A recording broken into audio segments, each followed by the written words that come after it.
कुछ जगहें ऐसी होती हैं जो पहली नज़र में शांत और खूबसूरत लगती हैं, लेकिन उनकी गहराई में छुपे रहस्य किसी को भी हिला सकते हैं। ऐसी ही एक जगह थी लोनावला, जहां मुझे 2005 की एक ठंडी और सन्नाटेदार रात में जाना पड़ा।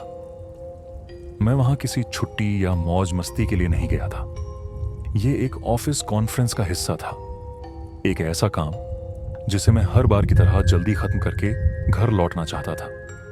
लेकिन उस रात मेरे साथ जो हुआ उसने मुझे एहसास दिलाया कि कभी कभी जिंदगी आपको ऐसे मोड़ पर ला खड़ा करती है जहां आपका सामना उन चीजों से होता है जिनकी कल्पना भी नहीं की जा सकती।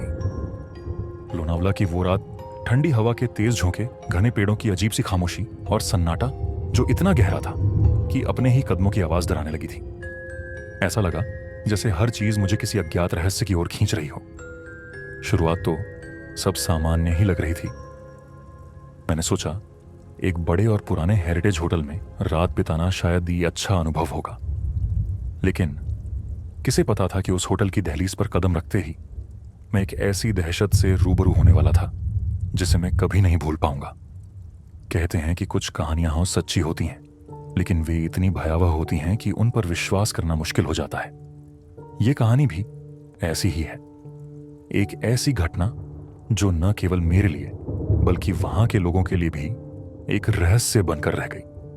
अगर आप अकेले हों किसी अनजान जगह में और अचानक ऐसा कुछ हो जाए जो आपकी रूह को अंदर तक झकझोर दे, तो क्या आप उस पल से बच पाएंगे? मैं उस रात बच तो गया, लेकिन जो मैंने देखा वो मेरी जिंदगी का हिस्सा बन गया। तो सुनिए मेरी कहानी, लोनावला की उस सन्नाटेदार रात की कहानी, जहां सन्नाटे ने मुझे मौत के साए का एहसास कराया। शायद आप भी इसे सुनकर सोच में पड़ जाएं कि यह दुनिया जितनी दिखती है उससे कहीं ज्यादा रहस्यमयी है। रात के करीब 12 बज चुके थे। मैं उस होटल के रिसेप्शन पर खड़ा था। यह जगह जितनी पुरानी और शाही लग रही थी, उतनी ही अजीब सी खामोशी से घिरी हुई थी। रिसेप्शन पर खड़ा लड़का मुझे देखकर हल्की मुस्कान के साथ बोला, सर, आपका स्वागत है। क्या आपको रात के लिए एक कमरा चाहिए? मैंने हामी भरी और उसने बिना ज्यादा सवाल किए मुझे दूसरा मंजिल का एक कमरा दे दिया। किराया सिर्फ 2000 रुपये था। इतनी बड़ी और प्रसिद्ध हेरिटेज प्रॉपर्टी के लिए यह कीमत मुझे भी हैरान कर रही थी, लेकिन उस वक्त मैं थकान और नींद के मारे इस पर ज्यादा ध्यान नहीं दे पाया। कमरा अजीब सा था। पुरानी लकड़ियों की खुशबू, हल्की रोशनी और चारों ओर पुराने जमाने का माहौल। फर्नीचर भी पुराने डिजाइन के थे, लेकिन साफ सुथरे। मुझे लगा कि बस एक रात गुजारने के लिए यह जगह ठीक है। मैं जल्दी से अपने बैग को कोने में रखा और बिस्तर पर लेट गया। थकान इतनी ज्यादा थी कि मुझे सोने में देर नहीं लगी, लेकिन जैसे ही मैंने आंखें बंद की, कमरे की खामोशी अचानक भारी सी लगने लगी। ऐसा महसूस हुआ जैसे उस सन्नाटे में कोई छिपा हुआ था। कुछ घंटों बाद मैं अचानक जाग गया। मेरी नींद टूटने की कोई वजह नहीं थी, लेकिन बाहर से आ रही अजीब आवाजों ने मेरा ध्यान खींचा। यह आवाजें धीमे धीमे पैरों के घसीटने की थी। ऐसा लगा जैसे कोई बहुत धीरे धीरे चल रहा हो। पहले तो मैंने इसे नजरअंदाज करने की कोशिश की। शायद कोई कर्मचारी होगा, मैंने खुद को समझाया। लेकिन आवाजें लगातार बढ़ती जा रही थीं और ऐसा लगा कि वो मेरे कमरे के दरवाजे के पास रुक गईं। मेरी धड़कनें तेज हो गईं। मैंने धीरे से दरवाजा खोला और बाहर झांका, लेकिन गलियारा खाली था। सिर्फ चांद की हल्की रोशनी खिड़कियों से अंदर आ रही थी, जिससे मैं चारों ओर देख पा रहा था, लेकिन वहां कोई नहीं था। मैंने अपने आप को समझाने की कोशिश की कि यह बस मेरी थकान और डर का खेल था, लेकिन तभी मैंने कुछ ऐसा देखा जिसने मेरी रूह को कंपा दिया। दरवाजा खोलते ही मैंने देखा कि गलियारे की दीवार पर एक परछाई थी, लेकिन अजीब बात यह थी कि वो परछाई किसी इंसान की नहीं थी। वो आकारहीन, काली और धीरे धीरे हिल रही थी। ऐसा लग रहा था जैसे वो अपनी मौजूदगी का एहसास दिलाना चाहती हो। मेरा शरीर जैसे बर्फ की तरह जम गया। मैंने गलियारे के हर कोने को देखा, लेकिन वहां कोई नहीं था। परछाई धीरे धीरे दीवार पर इधर उधर घूम रही थी, जैसे वो कुछ ढूंढ रही हो या शायद मुझे देख रही हो। तभी एक ठंडी हवा का झोंका मेरे चेहरे पर लगा। कमरे से बाहर गलियारे में कोई खिड़की नहीं थी, फिर भी ऐसा लग रहा था जैसे किसी ने मेरे पीछे से गुजरते हुए हवा छोड़ दी हो। मैं मुड़ा और जो देखा उसने मुझे अंदर तक हिला दिया। वो परछाई अब हवा में तैर रही थी। वो आकार धीरे धीरे बड़ा हो रहा था, जैसे कोई अदृश्य ताकत मेरी ओर बढ़ रही हो। मुझे ऐसा लगने लगा कि वो मुझे घूर रही है, हालांकि उसकी कोई आंखें नहीं थीं। बस वो अंधकार में से कुछ महसूस करवा रही थी। मेरे पैरों तले जमीन खिसक गई। मेरी धड़कनें इतनी तेज हो गईं कि मुझे अपनी सांसें भी सुनाई दे रही थी।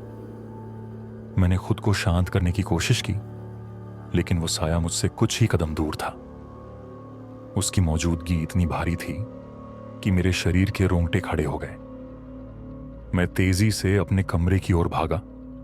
मैंने सोचा कि शायद ये सब मेरी थकावट का असर है, लेकिन जैसे ही मैं कमरे में दाखिल हुआ, दरवाजा अपने आप जोर से बंद हो गया। अब मेरी आंखों के सामने उस परछाई का पूरा रूप आ चुका था। वो अब हवा में झूल रही थी और उसके चारों ओर अजीब सी सर्दी फैल गई थी। ऐसा लगा जैसे कमरे की सारी रोशनी उस साये ने अपने अंदर खींच ली हो। मैं समझ नहीं पा रहा था कि यह सब क्या हो रहा है। मेरे दिमाग में एक ही बात थी, मुझे यहां से निकलना होगा, और अभी के अभी। मैं अपने सामान की तरफ बढ़ा, लेकिन जैसे ही मैंने बैग उठाने की कोशिश की, वो साया मेरे सामने आकर रुक गया। उसकी मौजूदगी इतनी डरावनी थी कि मैं सुन्न हो गया। ऐसा महसूस हो रहा था जैसे उसने मुझे जकड़ लिया हो। मेरी सांसें रुकने लगीं। ये वही पल था जब मुझे एहसास हुआ कि मैं किसी साधारण चीज का सामना नहीं कर रहा। ये कुछ और था, कुछ ऐसा जो इंसानी समझ से परे था। उस पल मेरी हिम्मत जैसे पूरी तरह टूट चुकी थी। मेरी रगों में खून जैसे जमने लगा। वो साया अब और भी नजदीक आ चुका था। उसकी मौजूदगी इतनी भारी थी कि मुझे लग रहा था कि मैं खड़ा भी नहीं रह पाऊंगा। मैंने किसी तरह अपनी हिम्मत जुटाई और दरवाजे की तरफ भागा। मेरे कदम लड़खड़ा रहे, लेकिन मैं रुका नहीं। दरवाजा खोलते ही मैंने देखा कि गलियारे में वो परछाई अब भी मौजूद थी, दीवारों पर रेंगती हुई। मैं तेजी से सीढ़ियों की तरफ भागा, बिना ये देखे कि मेरे पीछे क्या हो रहा था। जैसे तैसे मैं होटल से बाहर निकल आया। ठंडी रात की हवा मेरे चेहरे से टकराई, लेकिन मैं रुकने की हिम्मत नहीं कर पाया। मैं सीधे पास के एक मंदिर की ओर भागा, जो रेलवे स्टेशन के पास था। वहां जाकर मैंने राहत की सांस ली। मंदिर में बैठते हुए मैंने खुद को संभालने की कोशिश की, लेकिन मेरे कानों में अब भी वो खामोशी और साया की भयानक सरसराहट गूंज रही थी। पूरी रात मैं वहीं बैठा रहा, आंखों में डर और दिमाग में वही खौफनाक परछाई। सुबह का उजाला होते ही मैंने खुद को थोड़ा संभाला और वापस होटल जाने का फैसला किया। मैं समझना चाहता था कि आखिर वो क्या था। जब मैं होटल पहुंचा और रिसेप्शन के लड़के से पूछा, तो उसका चेहरा सफेद पड़ गया।